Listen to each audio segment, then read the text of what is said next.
Usted, como juez, ¿qué figura aplicaría ahí? Bueno, es que yo no, bueno, de hecho, nosotros una pretensión subsidiaria que tuvimos que dividir en dos, porque, bueno, no sabemos qué hacer porque había, que venía, digamos, en el mismo parrafito, por así decirlo, pero parecían dos pretensiones. Entonces yo no sé si hay posibilidad de dividir esas dos pretensiones y ventilarlas cada uno por su correspondiente proceso. Ok, es correcto. O sea, vean que precisamente a estas figuras aplican las mismas excepciones procesales que aplican para todos los demás procesos. Y una de ellas es la indebida acumulación de pretensiones. Entonces, ya el primer juzgado dijo, yo no soy competente. Esto es de un juzgado del juzgado civil. Y llega al juzgado civil el monitorio arrendaticio, ¿ah? Alguien que, en el primer caso, alguien creyó que todos los monitorios iban al especializado de cobro. No, al especializado de cobro, nada más, ¿verdad? Van los procesos donde se cobran obligaciones dinerarias líquidas y exigibles. Se va al juzgado correcto, ahora sí, pero resulta que hay una pretensión que no le corresponde al juzgado en el mismo proceso, porque una sí, o sea, es el mismo juzgado, ojo, pero uno sería tramitable mediante un monitoreo arrendaticio y el cambio de uso sería tramitable mediante un sumario de desahucio, ¿verdad? Entonces ahí lo que tendría que dictar el juzgado es una indebida acumulación de pretensiones, incluso preguntarle a la parte, bueno, usted me presenta dos causales, esta y esta, ¿cuál quiere usted seguir? Porque si dice que, bueno, que el vencimiento del plazo, entonces sí continúa como monitoreo arrendaticio. Pero si dice que no, que lo que le interesa seguir es con el cambio de uso, entonces hay que decirle, bueno, hay que tramitar esto como un proceso sumario de desahucio. ¿Ok? Entonces, bueno, eso por un lado. Y bueno, ya aquí, digamos, recuerden que si es un monitoreo arrendaticio, la resolución inicial es una resolución intimatoria. Entonces, lo que se hace en sentencia, ¿verdad?, es confirmar esa orden de desalojo, si se declarara con lugar. Si se declara con lugar la oposición, entonces nada más se revoca esa resolución intimatoria. Y estas son cuestiones de proceso, ¿verdad? Que ya digamos que no es sencillo, digamos, a nivel de estudiante manejar, pero que sí ustedes deben conocer, ¿verdad? Porque también en el examen se les había preguntado que si la resolución inicial en cuanto a su estructura era diferente en un monitorio y en un sumario. Y sí es muy diferente, porque en un sumario simplemente se le dice a la otra parte, se presentó una demanda, contéstela. En cambio, en un monitorio se le dice, vea, usted tiene una obligación, cúmplala o salga o pague o vea a ver qué hace, ¿verdad?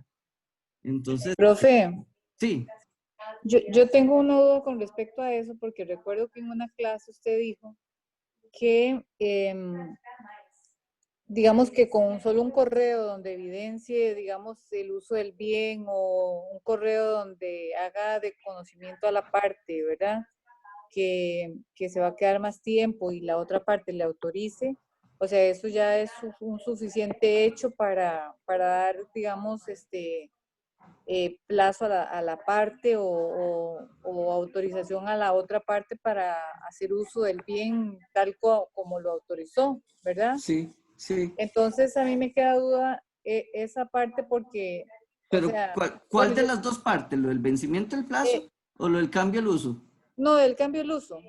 Ajá. El cambio del uso porque nosotros fuimos los que estábamos en el caso de Valeria y Edson, ¿verdad? Ajá.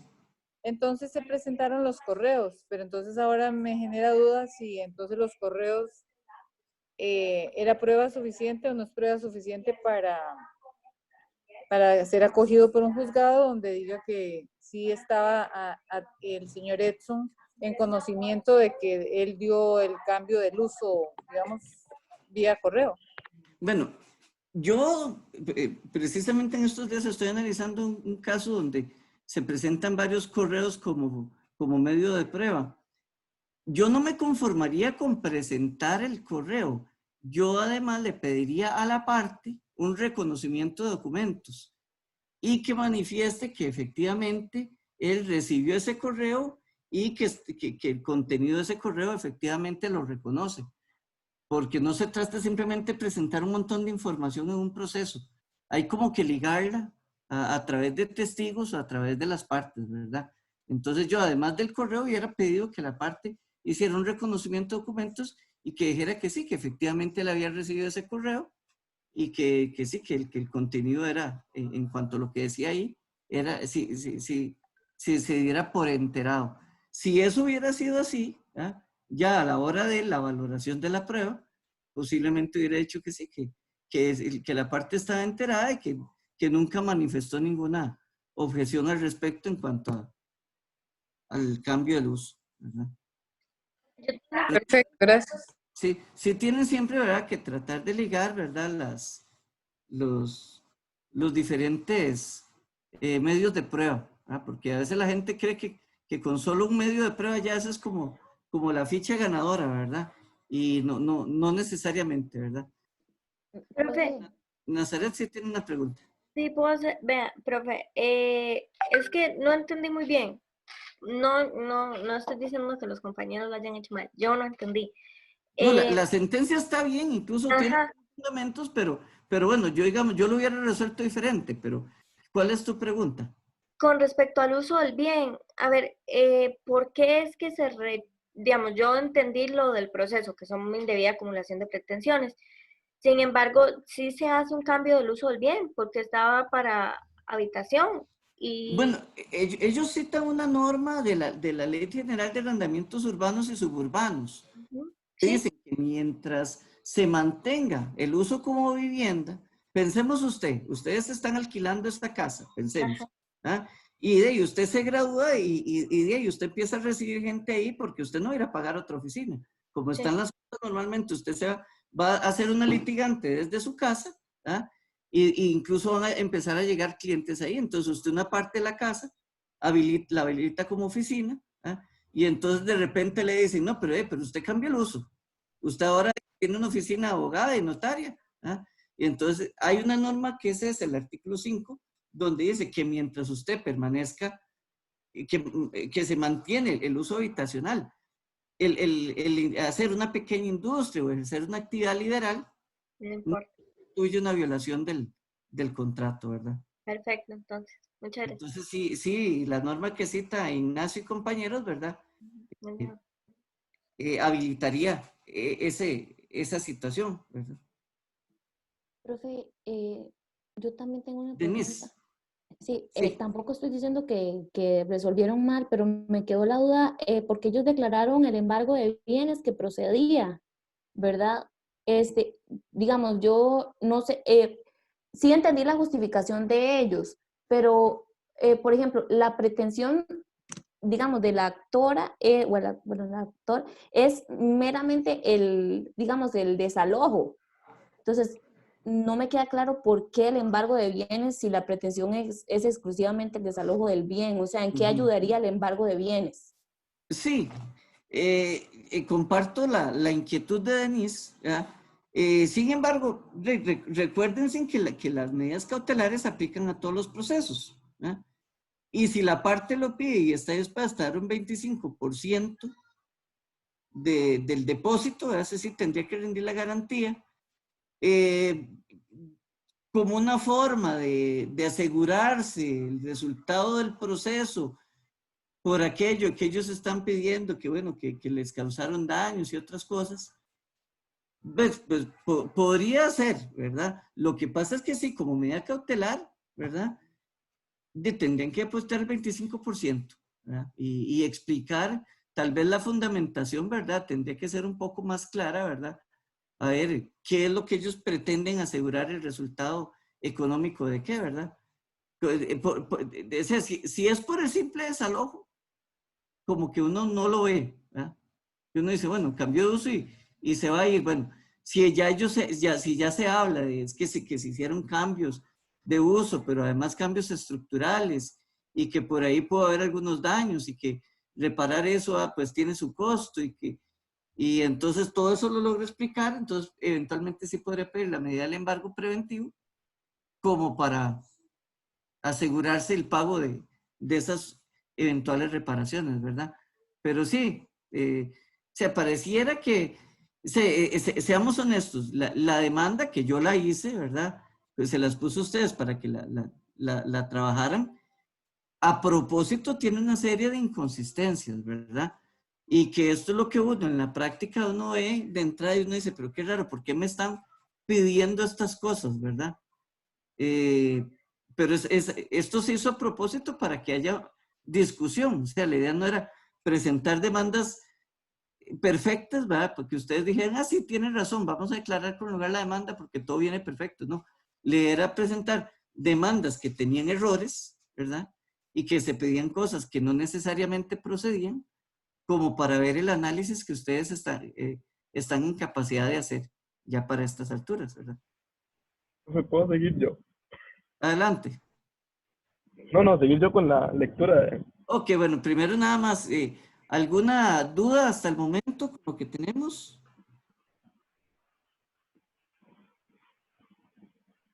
Bueno, entonces siga, don Germán. Bueno, nosotros es un proceso sumario tramitado por Deiner Guevara Álvarez en contra de la empresa Tiliches S.A., la cual es representada por Sara Hernández Salazar. El mismo gira en torno a la compra de una pantalla, la cual aparentemente está en malas condiciones. El costo de la misma fue de 2 millones. Una vez que la parte actora la traslada a su vivienda, cuando la enciende, la misma no funciona. Tramita el cambio de la pantalla, la empresa no lo otorga, le dice que no, que únicamente la va a reparar, abarcando muy simple los hechos para que estén en contexto. Le dice que únicamente la va a reparar. Entonces ya acude al juzgado y este tribunal analizó el proceso de la siguiente manera: abarcó los hechos probados, los cuales se tienen como probado que el día 30 de mayo del 2020 el joven Deiner Guevara Álvarez se dirige hacia el local comercial de la empresa Tiliches S.A. y realiza la compra de la pantalla de 2 millones, esto en virtud de que no es un hecho controvertido, entonces no entra como en la discordia. Asimismo, como segundo hecho, se cataloga como verdadero que el día 1 de junio del 2020, la parte actora del presente proceso se dirige a la tienda Tiliches S.A. para que la misma le extienda solución al problema referente al funcionamiento del bien adquirido. El presente hecho, como el anterior, se considera probado porque no es un hecho controvertido. Con respecto a los hechos no probados, como primer hecho no probado se encuentra que la parte actora se trasladó a la pantalla marca Chum Chang del local comercial Tiliches S.A. a su casa habitación, la cual se encuentra a 2 kilómetros de distancia del mencionado local. Con base en lo dicho, en la declaración de la parte actora en la audiencia única, esta menciona que durante el trayecto el producto no estuvo en contacto con el agua, al igual que durante el intento de prueba la pantalla en su vivienda estuvo salvo el agua. Este hecho se considera como no probado, ya que las preguntas, el interrogatorio que se le realizó a la parte, el mismo se veía dudoso y no respondía con certeza. Como segundo hecho no probado, se tiene que la televisión... como segundo hecho no probado, se tiene la revisión de la prueba supuestamente realizada del propio día de la compra, siguiendo el protocolo establecido del comercial. Este hecho se tiene como no probado, ya que no se explicó en los escritos con amplio detalle dicho protocolo. Así que, como tribunal, no podríamos asegurar que el mismo se siguió al pie de la letra. Por su parte, también se tiene como no probado que la pantalla funcionara al momento de ser entregada al consumidor. Ello deriva de la imposibilidad de conocer este hecho por parte del tribunal. Asimismo, con base en el interrogatorio efectuado al señor Guevara, se menciona que durante la venta de la pantalla, esta fue sacada del almacén y solo se conectó, pero no tuvo interacción con la misma. Es decir, no se encendió, nada más la conectaron. No se encendió ni se visibilizó imagen alguna.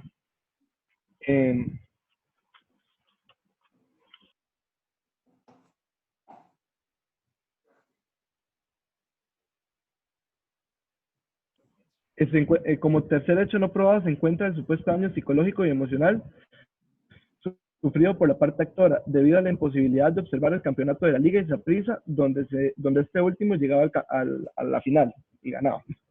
Esto debido a los problemas de funcionamiento que se presentó con respecto a la pantalla en el local Tiliches, digo, con respecto a al cambio o a la compra de la pantalla en el local Tiliches S.A. En la demanda se cita como prueba testimonial a un perito especialista en depresiones. Allí se logra apreciar un error material, ya que al ser un especialista, este debe ser referido como perito y no como testigo. Ahora bien, en la demanda no se aporta el informe de tal perito y el mismo no explica oralmente su diagnóstico en audiencia, por lo que no se tomará el ofrecimiento de la prueba. En este caso, el supuesto daño emocional y psicológico se tomará como un hecho no cierto. Por su parte, se debe mencionar que la pretensión de cobro de daños y perjuicios no es competencia del presente juzgado, por lo que este tribunal se declara incompetente para conocer este aspecto. Por último, el menester hace ver que el error material presente en los escritos, tanto en la demanda como es menester hacer ver el error material presente en los escritos, tanto en la demanda como en la contestación, ya que existe una incongruencia marcada en cuanto al tema de las fechas y los hechos. En el hecho primero se establece que la compra de la pantalla se realizó el 30 de mayo del 2020. En el hecho segundo se menciona que el 1 de junio del 2020, el 1 de junio de la pantalla fue regresada al local comercial, es decir, se compró el 30 de mayo y el 1 de junio se regresa al local comercial. Y en el hecho cuarto se menciona que el 5 de mayo del 2020 el señor Guevara recibe una llamada de la empresa comunicando que la pantalla no funcionaba. Como ven, hay un desorden ahí de fechas porque en el hecho cuarto se devuelve totalmente, incluso antes de la compra. Con respecto a las pretensiones, en cuanto a las pretensiones de la parte actora, la primera, que se pague la suma de 2 millones de colones correspondientes al precio de la pantalla. Este tribunal concede la presente pretensión, eso con base en que el señor Guevara no desea la pantalla reparada, y como se puede observar en esta pretensión, este desea el dinero por sobre el bien. Pago de daños y perjuicios, suma valorada en 2 millones de colones dentro de la demanda. Este tribunal se declara como incompetente para conocer dicha pretensión, ello con fundamento en el artículo 37.3 y 23.2 del nuevo Código Procesal Civil. Ya que este se debe ventilar en un proceso ordinario, no en un proceso sumario. ¿Sí escucha, profe? Sí, adelante. Ok. Condena en costas, este tribunal no concede la presente pretensión, sino que declara cada una de las partes solventes de sus propias costas, de forma, esto se va a ver más adelante, importante. En cuanto a las pretensiones de la parte demandada, que se condene el pago de las costas procesales al actor, este tribunal lo va a desarrollar más adelante en el portal. Con respecto a las excepciones opuestas por la parte demandada. Primeramente, la excepción de litispendiencia. En el presente caso se pone la excepción, puesto que según como lo describe la parte demandada, ya existe una denuncia en la Comisión Nacional del Consumidor, Tribunal Administrativo. Sin embargo, debido a la falta de pruebas que ventilen tal afirmación, es decir, por falta de actividad probatoria que verifique este aspecto, se niega la oposición de la presente excepción. Excepción del litisconsorcio pasivo necesario. En el escrito de la contestación se especifica que también se debe demandar a la empresa Chum Chang, ya que la misma fue responsable del ensamblaje e importación de la pantalla. Este tribunal deniega la presente excepción debido a que no se menciona en los escritos que el daño de la pantalla sea producto de una falla de fábrica, por lo que no hay relación jurídica, ni de forma legal. Se establece la obligación de que, no se establece la obligación de que la empresa Chum Chang comparezca en ese proceso. Excepción declarada de oficio por el tribunal. El presente proceso, una de las pretensiones, específicamente la pretensión referente al pago de daños y perjuicios, no puede ser ventilada a un proceso sumario, sino que la misma debe ser considerada en un proceso ordinario. Con respecto a la estimación, en la demanda se estima el proceso en la suma de 4 millones de colones, el cual se desglosa 2 millones de colones para el valor de la pantalla y 2 millones de colones por los daños ocasionados al señor Guevara por no poder ver el partido. En el escrito de la contestación se alega que la misma es abusiva y desproporcionada. Asimismo, se pide que la estimación quede una cifra de 2 millones de colones, suma correspondiente al valor de la pantalla. Con respecto al fundamento de derecho, la parte actora en su escrito inicial establece como fundamento de derecho los siguientes numerales: 30, 31, 32, 34, 35, 43 y 46 de la Ley de Promoción de la Competencia y Defensa Efectiva del Consumidor número 74-72, además del artículo 46 de la Constitución Política, así como el 103 del Código Procesal Civil y el 1023 del Código Civil.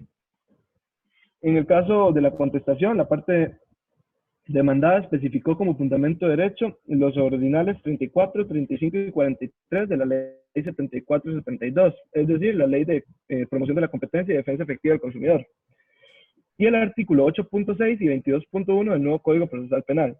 Con base en un análisis referente a la mencionada normativa, este tribunal considera que la misma es atinente y mantiene la relación directa con los hechos, pretensiones y excepciones opuestas en el presente proceso. Por esta razón, se consideró que el mismo no requiere de un desarrollo ulterior en la presente resolución.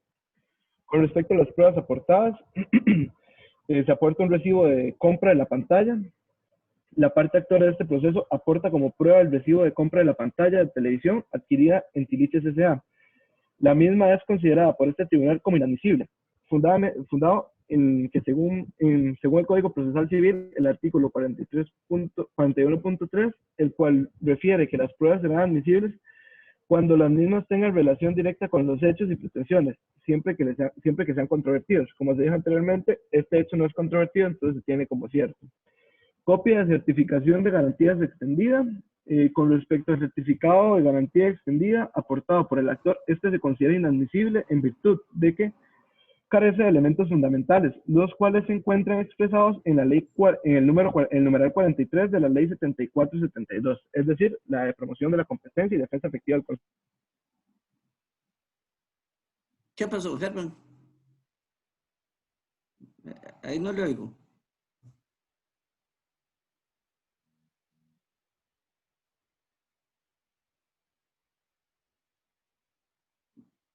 Don Germán, nos quedamos sin sonido.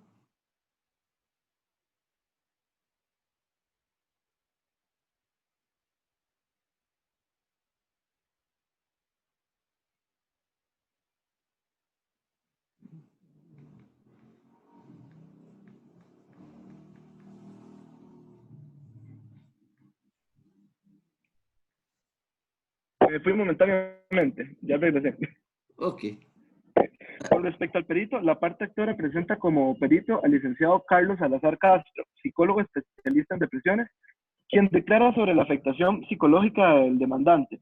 Ya que este no pudo ver el partido mencionado, este tribunal no tomará en cuenta la presente prueba, ello a falta de informe pericial dentro de la demanda. Asimismo, este perito no se presentó de forma oral a la audiencia, por estas razones no se admite la misma.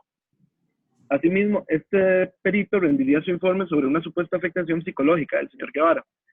Sin embargo, tal y como se mencionó, los daños y perjuicios no son pretensiones admisibles dentro de un proceso sumario. Con respecto a las pruebas aportadas por la contestación,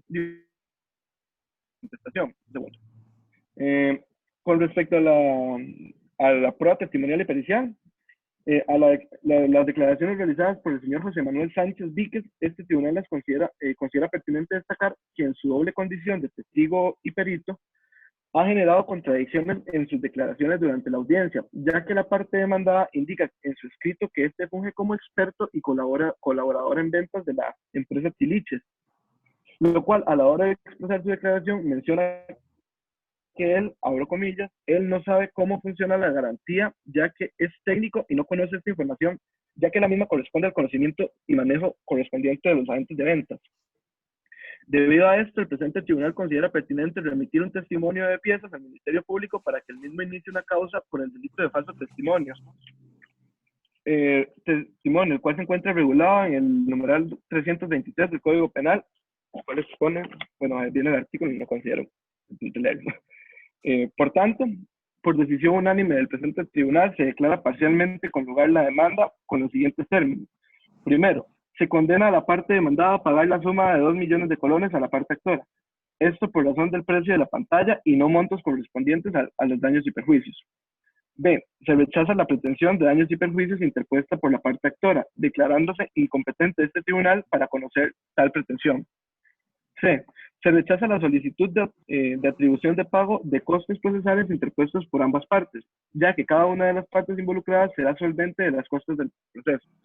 Por otra parte, se rechazan las excepciones de litispendencia y litisconsorcio pasivo necesario interpuestas por la parte demandada, esto por falta de pruebas necesarias y por irrelevancia, pero se acepta su oposición a la estimación del proceso que ofrece la parte actora. Y por último, el tribunal declara por oficio la excepción de indebida acumulación de pretensiones.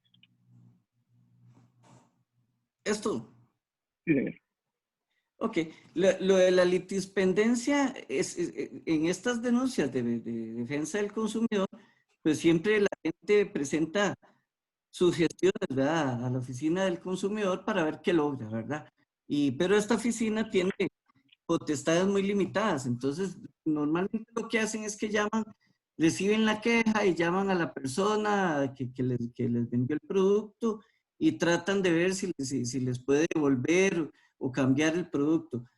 Pero independientemente de lo que hace la oficina del consumidor, ¿verdad?, no existe litispendencia. Entonces la excepción se rechaza porque esa gestión en vía administrativa de ninguna manera causa litispendencia en un proceso judicial, ¿verdad?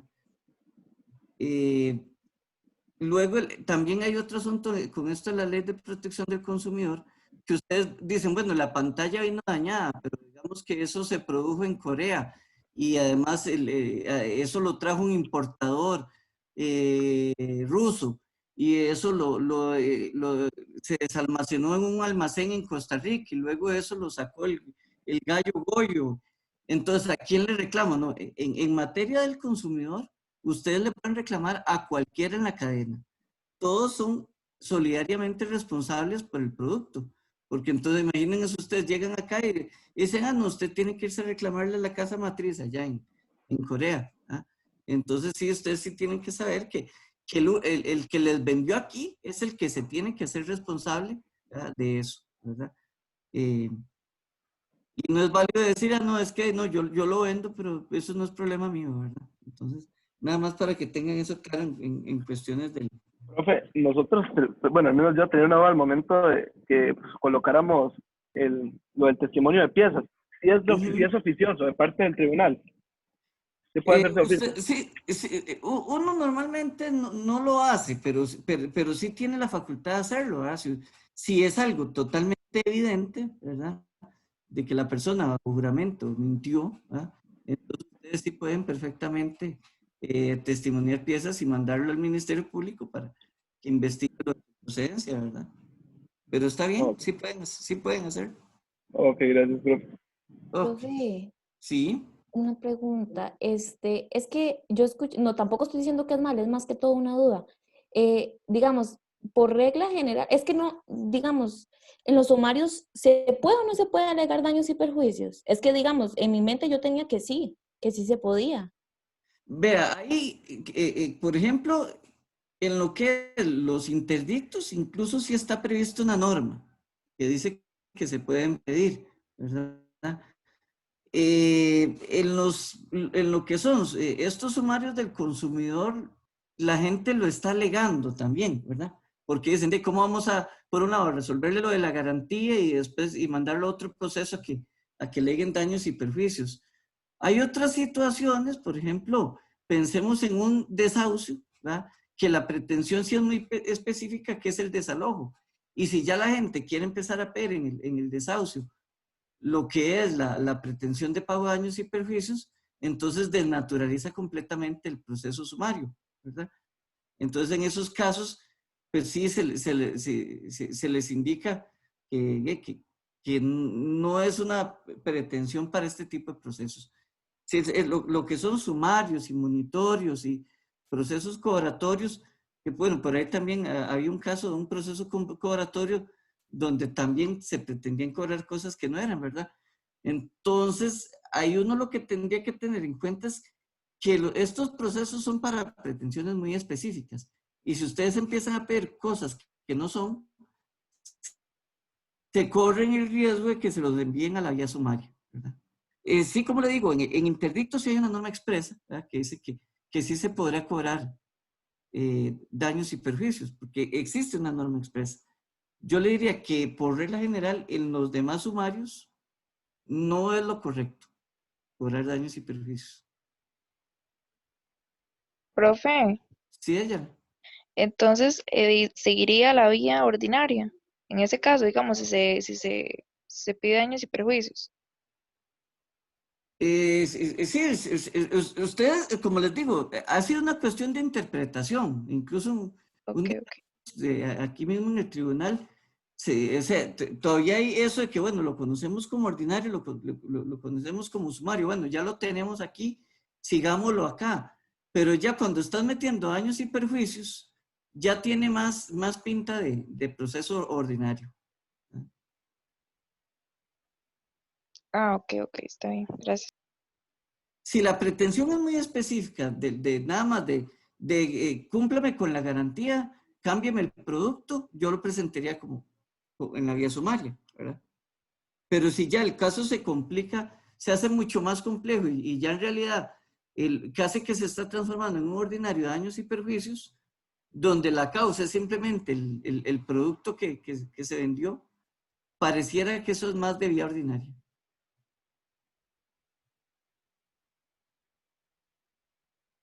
Vamos a ver, ¿quién queda por ahí? Profe, yo. A ver, Casey, expónganos su sentencia.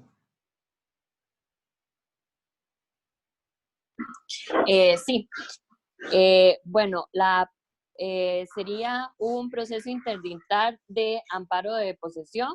La parte actora es Paulina de la Mora y con representación legal de la licenciada Sofía Cruz Castro. Y la parte demandada sería Esteban Alvarado Gómez, quien otorgó un poder especial judicial a la licenciada Camila Marín Cubero. Ok. Con base en lo que señala la parte actora en su hecho segundo sobre que el día 10 de febrero del 2020, la parte demandada del presente proceso, el señor Esteban Alvarado Gómez, removió en su totalidad la cerca de alambre que demarcaba la división de ambos predios colindantes, parte actora y demandada respectivamente, que se tiene como hecho probado por ambas partes y según lo que señala el artículo 106.1 del nuevo Código Procesal, el cual nos refiere sobre la procedencia y caducidad de los interdictos posesorios, en donde se establece que los interdictos solo procederán respecto de la posesión actual y momentánea de bienes inmuebles. De ninguna manera afectarán las cuestiones de propiedad y de posesión definitiva sobre las cuales no se admitirán discusión alguna. Los interdictos son de amparo de posesión, de restitución y de reposición de linderos cuando se haya establecido equivocadamente un interdicto por otro, o todos a la vez. De acuerdo con la situación de hecho, se declarará con lugar el que proceda y no procede un interdicto cuando el acto de perturbación o despojo proviene de decisiones judiciales o administrativas. No podrá ser establecido un interdicto si han transcurrido 3 meses desde el inicio de los hechos u obras contra las cuales se reclama. Y ese es el punto que nos interesa. Por lo tanto, según lo que se establece en el artículo 35.5 del nuevo Código Procesal Civil, en su inciso tercero, que nos refiere a la demanda improponible en casos de que exista caducidad. Ahora bien, tomando en cuenta la fecha en que se dan los hechos, que sería el 10 de febrero de 2020, y el plazo que transcurre a la fecha en la que se presenta el proceso de la parte actora, que sería el 12 de junio del 2020, se tiene por comprobado que ha transcurrido un lapso de 4 meses, lo que según establece el ordenamiento jurídico le permite a este juzgado civil declarar la existencia de caducidad en el proceso. Ahora bien, habiéndose declarado la caducidad a petición de parte y no por oficio, una vez que ya el proceso había iniciado, se le condena a la parte actora, la señora Paulina de la Mora, al pago de las costas procesales correspondientes, esto sustentado en el artículo 73.1 del nuevo Código Procesal Civil que nos establece sobre la condenatoria de costas, el cual menciona, en toda resolución que le ponga fin a un proceso de oficio, se condenará al vencido a pago de costas, se considerarán costas los honorarios del abogado, la indemnización del tiempo invertido y la parte en asistir a los actos del procedimiento en que fuera necesaria su presencia y los demás gastos indispensables del proceso. Bueno, en conclusión, entonces establece demanda improponible debido a la caducidad del proceso. Eso sería. Ok, ¿quién más estaba en tu grupo, Casey? Sara Engelbert y Deiner. Ok. Al final, Fabián pudo seguir la clase. Fabián, ¿está ahí? Perdón, profe, sí, dígame. Sí. ¿Usted qué opina de esa sentencia? ¿Le parece que debió resolver así? ¿O tiene un voto salvado? No, profe, yo pienso, bueno, realmente es que nosotros lo hicimos por Zoom, ¿verdad? Y me parece a mí que efectivamente, digamos, el proceso, digamos, de acuerdo a lo que se establece en el Código Procesal, existe la caducidad, digamos, ¿verdad? Porque ha transcurrido un periodo de 4 meses. Ok. Recuérdense en verdad que en cuanto a la caducidad, una es que se alegue vía excepción. Otra es que ustedes lo hacen Profe, una consulta. como Digamos, demanda es que improponible. nosotros tuvimos, digamos, una discusión respecto a cuando se estaba haciendo la sentencia. Y fue que, digamos, la caducidad se declara de oficio y no a petición de parte. Es así, ¿verdad? Cualquiera de las dos. También se puede decir la parte. Ah, ok. Entonces, digamos, es que nosotros decíamos, eventualmente decíamos, si digamos, si en este caso se hubiera declarado inmediatamente cuando se presenta por parte de la parte actora la demanda, entonces de ahí no se hubiera notificado a la parte demandada, evidentemente. Entonces nosotros decíamos, ¿cómo vamos a poner a pagar, digamos, a la parte actora, digamos, las costas procesales, si, digamos, si es un error propiamente, digamos, del juzgado, ¿verdad? Sí, De no bueno, haber declarado la caducidad de oficio. correcto, pero también es responsabilidad de la parte ver si de haber hecho el cómputo del plazo bien, y si era evidentemente improponible, ¿verdad? Porque ya se había transcurrido el plazo de caducidad, pues también tiene responsabilidad. Que el juzgado sí lo pudo haber detenido desde que entra la demanda y ve que es manifiestamente improponible, ahí sí lo pudo haber declarado de oficio, y entonces nada más dice y se le condena, no, nada más se rechaza por improponible, no hay ni que condenarlo en costas, ¿verdad? Porque no hay parte contraria, ¿verdad? Pero recuerden muy bien que el asunto de las causales de improponibilidad, que son diferentes de las causales de inadmisibilidad, tienen que ser muy evidentes y manifiestas para que se declare en esa etapa inicial del proceso. Si existe alguna duda, lo correcto es hacer seguir el proceso, evacuar la prueba y en sentencia acoger la caducidad o que opuso la parte o dictarla de oficio. Pero para dictar la improponibilidad, empezando el proceso, tiene que ser algo muy evidente. ¿Ok? Bueno, este caso también había sido objeto de análisis para efectos del examen. Entonces yo creo que los comentarios que se hicieron en aquella oportunidad pues también son válidos para ahora. Profe, Sí, Denise. perdón, entonces, bueno, en este caso el tribunal, perdón, bueno, sí, declaró la caducidad, pero en este caso el tribunal podría, como usted dice, simplemente decir que las costas, o sea, si no están si no se le ponen a la parte actora ni a la parte demandada, o sea, ¿qué tendría que decir respecto a las costas procesales? No, porque las costas se imponen a la parte que pierde. ¿Ah? Entonces, pero ellos, como la litis, si no se hubiera trabado la litis, si hubiera sido al inicio del proceso, nada más se declara improponible. Y bueno, la consecuencia pues sí es esa, que se le imponen costas, pero ¿quién le va a cobrar costas, verdad? O sea, no tiene sentido, ¿verdad? Siendo que todavía no había parte demandada, ni se le había notificado, no había incurrido en gastos de contestación de la demanda, ¿verdad? O sea, a partir de que la parte contraria ya contesta, ¿verdad? Y ya incurre en un gasto, ahí uno dice, sí tiene sentido el cobrar costas y evidentemente tendría que haber un pronunciamiento expreso sobre eso. Pero digamos, si ni siquiera se le hubiera dado traslado a la demanda y se le para en ese momento, por ser manifiestamente improponible, no habría necesidad, ¿verdad?, de condenar en costas. No tiene sentido. Ok, sí, gracias. Ok, vamos a ver. ¿Quién queda? Yo, A ver, Mauricio, adelante. sí. Ok, bueno, a nosotros nos correspondió darle resolución al caso 3, conformado por Denise, María Fernanda, Dayana y Nancy. Este fue un proceso monitorio en el que el accionante era el Banco de Costa Rica y la demandada era Iliana María del Carmen Carranza Corella.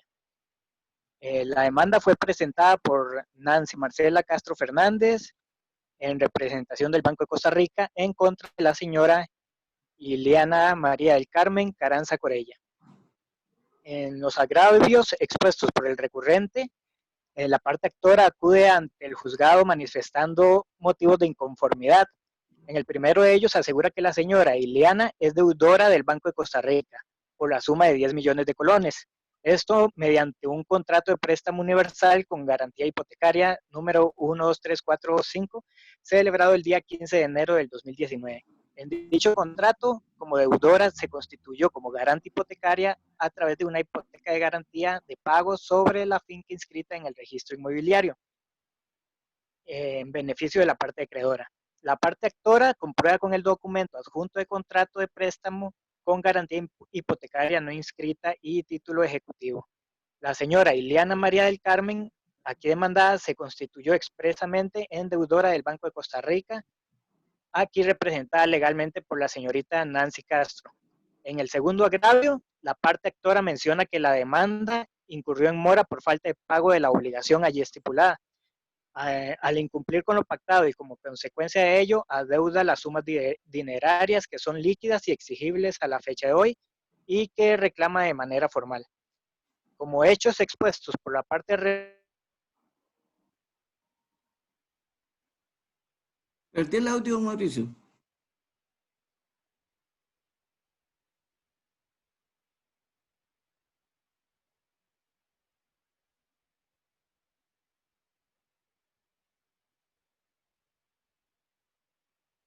Mauricio, perdimos el audio.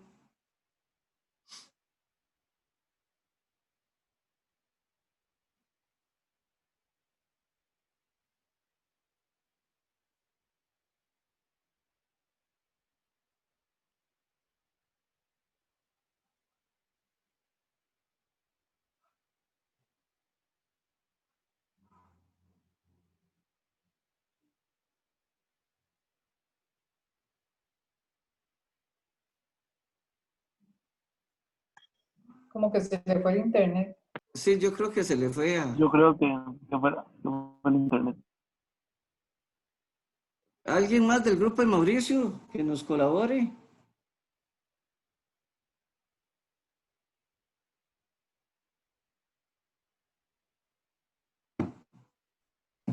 Por qué parte que Mauricio, profe, es que me parece que lo último que habló fue sobre los, no sé si terminó con los agravios expuestos por el recurrente o ya había pasado a los hechos de la parte recurrida.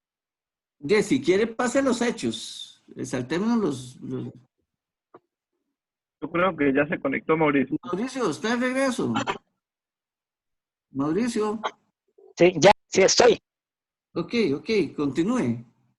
Ok, como hechos probados de importancia, se logró probar que la señora Iliana Carranza Corella adquiere un préstamo el 15 de enero del 2019 por la suma de 10 millones de colones con el Banco de Costa Rica mediante un contrato de préstamo universal. Como segundo hecho probado, se logra probar la hipoteca de la finca inscrita en el registro inmobiliario, matrícula número 171.688-F como garantía de pago en beneficio de la acreedora. Como tercer hecho probado, se logró probar que la parte demandada incurre en mora por falta de pago a las cuotas correspondientes al mes de mayo, junio, julio y agosto. Como hechos no probados, no se logró probar la veracidad del documento aportado como prueba, que fue un arreglo de pago celebrado el 1 de mayo del 2020, en el cual se pactaba que el acreedor le otorgaba plazo a la deudora de manera que ésta no se encuentre obligada a pagar las cuotas correspondientes.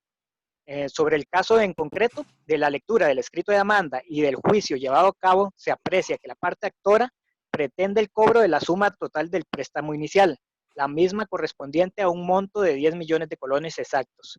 Por otra parte, solicita que se remate la finca hipotecada inscrita en el registro inmobiliario por el valor que tiene dicho inmueble ante la Municipalidad de San Ramón, que es de 1 millón de colones exactos. Además, que se decrete el embargo en bienes del deudor. Ante esto, este juzgado de cobro debe aclarar que, si bien es cierto, logra comprobarse un incumplimiento de pago por parte de la aquí demandada, además de la inexistencia de un arreglo de pago entre las partes, convirtiéndose la deuda en una obligación exigible, las pretensiones antes mencionadas son improcedentes. Esto en virtud de que el bien que debe responder por la obligación es la propiedad de características antes mencionadas. Solo en el supuesto de que proceda una ejecución o remate y se determine que el valor de la propiedad no es suficiente para cubrir la totalidad de la obligación, sería posible que el acreedor interponga un saldo en descubierto y se proceda con el embargo de otros bienes pertenecientes a la parte demandada. Por otra parte, la base del remate será por la suma adeudada, la cual a momento de este proceso es de 7.495.000 colones exactos. Por tanto, se declara parcialmente con lugar sin especial condenatoria en costas, de conformidad con los artículos 5 y 110.3 del Código Procesal Civil. Las pretensiones dilucidadas se resuelven de la siguiente manera. 1. Se declara con lugar la exigibilidad de la obligación debido a la falsedad del arreglo de pago presentado por Iliana Morera Carranza. Sin embargo, no procede la ejecución de remate sobre la base de 1 millón de colones, debido a que en el contrato de préstamo con garantía hipotecaria celebrado por la parte actora y la parte demandada, se especifica que será por el monto adeudado. Esto se traduce en 7.495.000 colones exactos. 2. Se declara sin lugar la pretensión de cobros de daños al inmueble hipotecado interpuesta por Nancy Marcela Castro Fernández, puesto que el cobro de daños no procede por esta vía. En este proceso se dilucidan exclusivamente pretensiones respecto al cobro de sumas dinerarias y líquidas exigibles.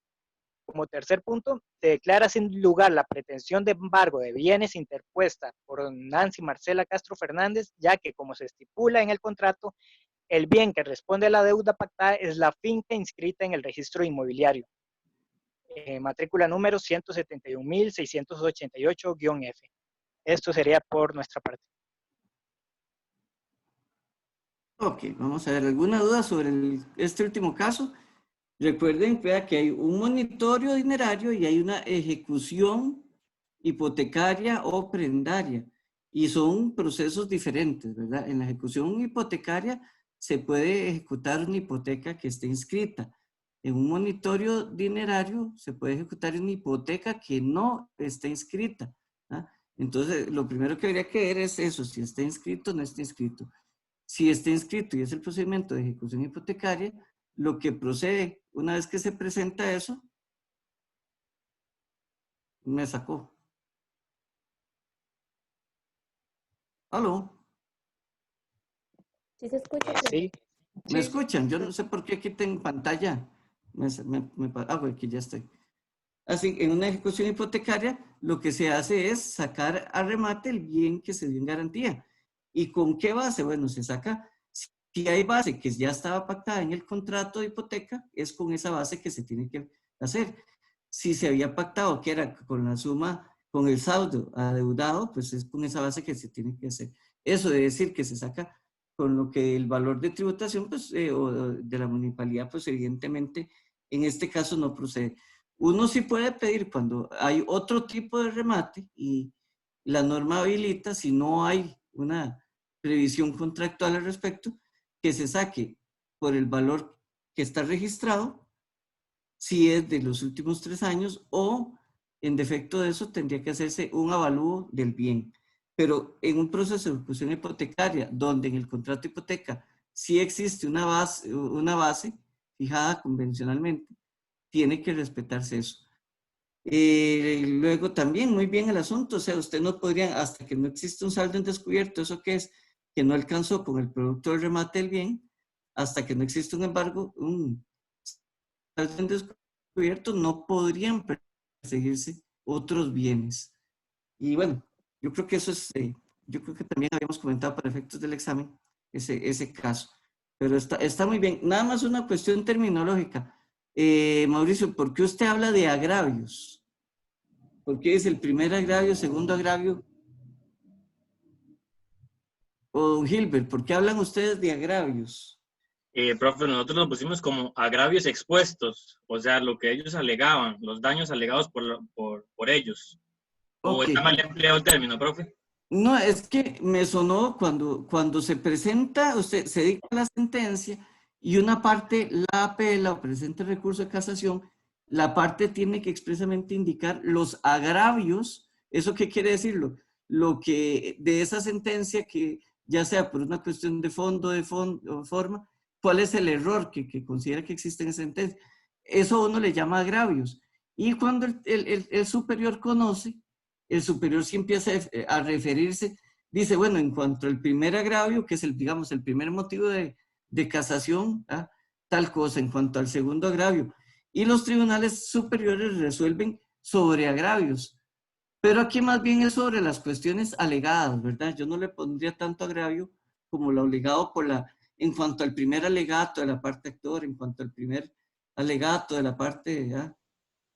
Porque si agravio suena más a cuando ustedes interponen un recurso y ahí sí tienen expresamente los agravios. ¿Ok? Profe, Sí, Denise.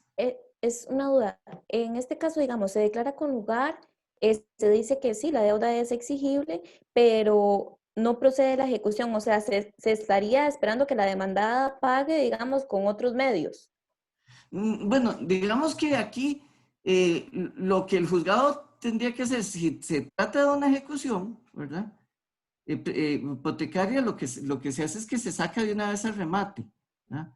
Pero el juzgado le diría, no procede a sacarlo con la base que ustedes dicen, sino que se saca con la base contractual.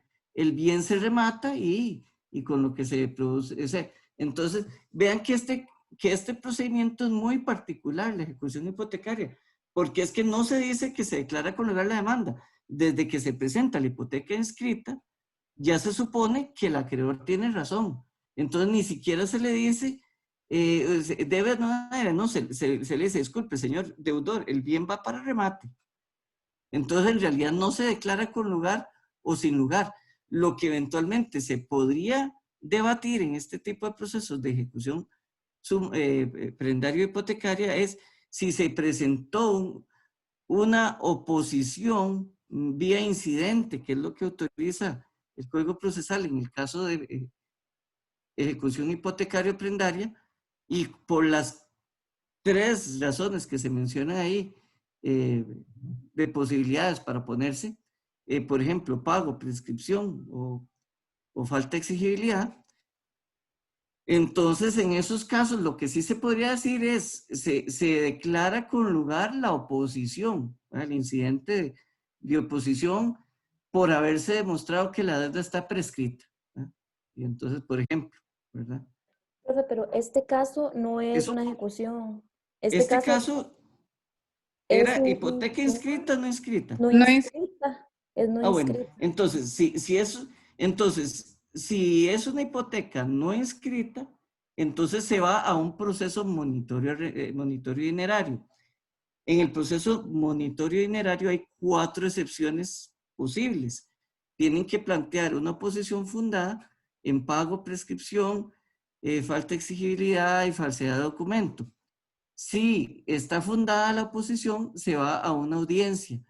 Si en la audiencia se demuestra que esa oposición sí tiene sustento, se declara con lugar la oposición y ahí sí se declararía sin lugar la demanda. Y sí, por eso, digamos, entonces mi pregunta sería que en este caso se dijo que la falta de exigibilidad no procedía porque estaba basada en un documento falso. Entonces, se declaró exigible la deuda. Entonces, digamos, ya el banco tiene el derecho de cobrar la deuda, pero a lo que voy es que como ejecución, como no es un proceso de ejecución, ¿qué es lo que se espera del deudor? Ok, no, pero ojo, que no confundamos lo que es la etapa de ejecución de sentencia con lo que es una ejecución hipotecaria prendaria. La etapa de ejecución se puede hacer en cualquier proceso, incluyendo un proceso ordinario, un proceso sumario. En este caso, al rechazarse la oposición, se declara con lugar la demanda. Entonces, el paso siguiente, ¿qué es?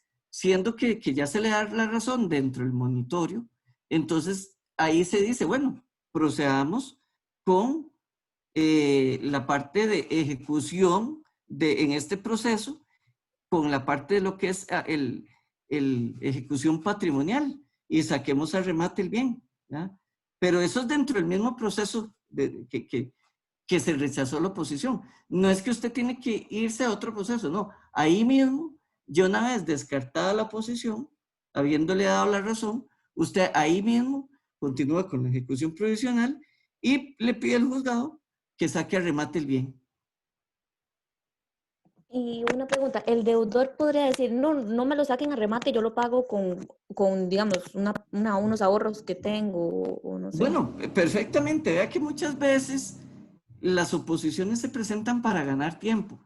Entonces, tal vez el deudor está pasando por una muy mala situación económica, presentó una oposición fundada, le dieron posibilidad de ir a audiencia, la audiencia se señaló para dentro de 6 meses, y entonces ganó un montón de tiempo. Tal vez para cuando ya le rechazan la oposición y todo el asunto, entonces tal vez ya consiguió la plata, entonces él puede llegar y dijo, bueno, debo tanto de capital, de interés y todo, tome, aquí está, ya logré conseguir una plata, aquí está, y entonces no me saquen el bien al remate. Y a los bancos les interesa la plata. En realidad a los bancos no les interesa tener un montón de propiedades, más bien les sale carísimo tener que darles mantenimiento. Entonces, si alguien llega, un deudor llega y les dice, no, vean, no me saquen al remate, aquí está la plata, por supuesto que van a preferir la plata, y entonces el juzgado da por terminado el proceso. Eso sí, ya para ese momento tendría que pagar todo, ¿verdad? Capital, intereses y costas del proceso. Ok, gracias. Bueno, vamos a ver. ¿Cómo van ustedes con todos los demás cursos? ¿Cuántas clases más les dijeron que hay? ¿Nos quedan como 5 clases o cómo estamos? Ya terminamos, profe, con usted. Esta es la última semana. Y la semana que viene solo semana de exámenes, entonces. Sí, de hecho hoy don Walter se dio cuenta, yo soy asistente de don Walter y se dio cuenta de eso, entonces se puso a correr para el examen. Entonces sí, pues yo creo que es la próxima, esta es la última semana de clases. Ok, sí, yo también tenía entendido que la próxima semana era nada más exámenes, pero como en algún momento la universidad dijo que iba a correr el cronograma para los que no habían entrado inmediatamente en clases virtuales, entonces era mejor cerciorarme, ¿verdad?, de que no les estaba debiendo clases. Profe, pero usted como nos va a exprimir, no se preocupa de eso. En realidad, les digo que estoy muy contento porque yo siempre se los he dicho, el derecho es un ejercicio de argumentación. Pues ciertamente ustedes tienen que tener conocimiento. Pero también me interesa mucho los razonamientos que ustedes pueden hacer y la forma de exponerlo. Lo que sí me causa preocupación es que casi siempre son los mismos. Bueno, Camila hoy no quiso participar, ¿eh? Ya no la voy a eximir porque hoy no quiso participar. Ay, profe, no me diga eso.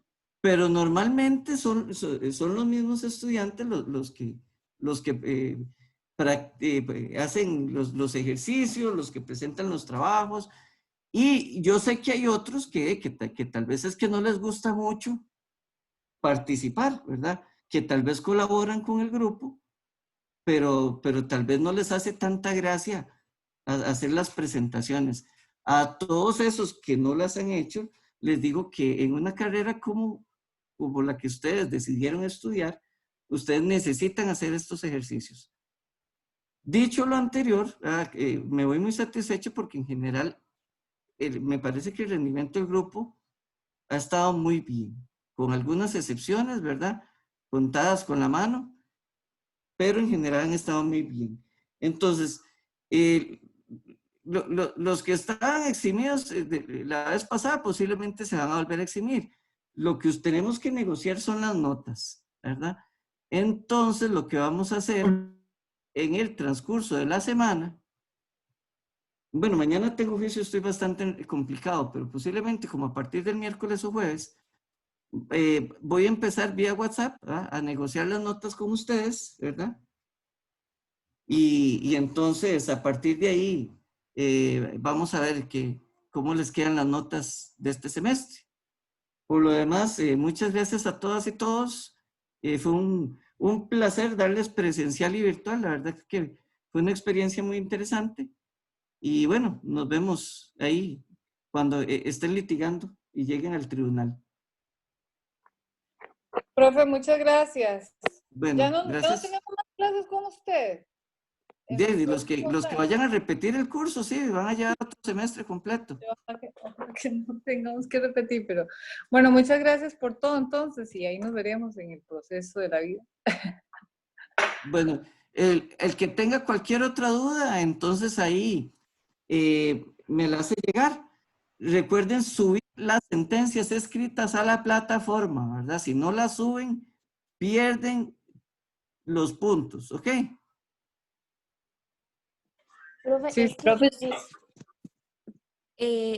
¿dónde sería, profe? O sea, Yo abrí un foro ahí entonces ahí suben, por grupo suben una sentencia con los nombres de los integrantes.